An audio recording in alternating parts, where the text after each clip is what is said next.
Terkuak identitas mayat perempuan berseragam PNS ditemukan di Pantai Rembang, Jateng. Suami menangis histeris.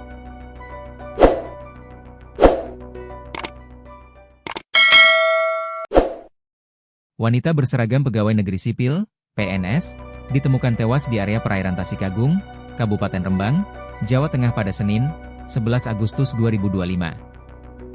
Jenazah berinisial JRD, 28, tersebut ditemukan sekitar pukul 10 waktu Indonesia Barat. J ditemukan oleh pemancing di sekitar lokasi. Jenazah korban mengenakan seragam berwarna kaki dan sepatu putih. JRD berstatus sebagai PPPK di Dinas Perumahan dan Permukiman, Perkim, Kabupaten Rembang. Jenazah langsung dibawa ke RSUD Dr. R. Soetrasno Rembang. Dari hasil visum, korban mengalami luka memar di atas hidung dan dahi.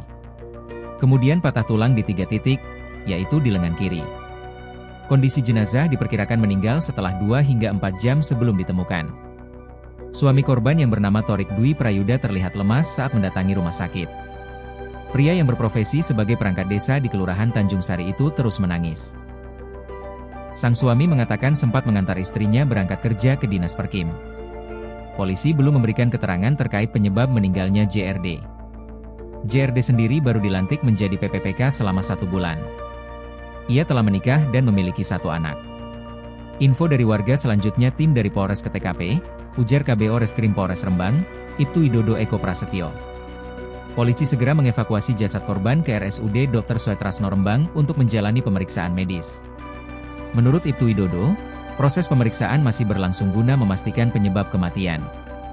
Masih dalam proses pemeriksaan, tambahnya.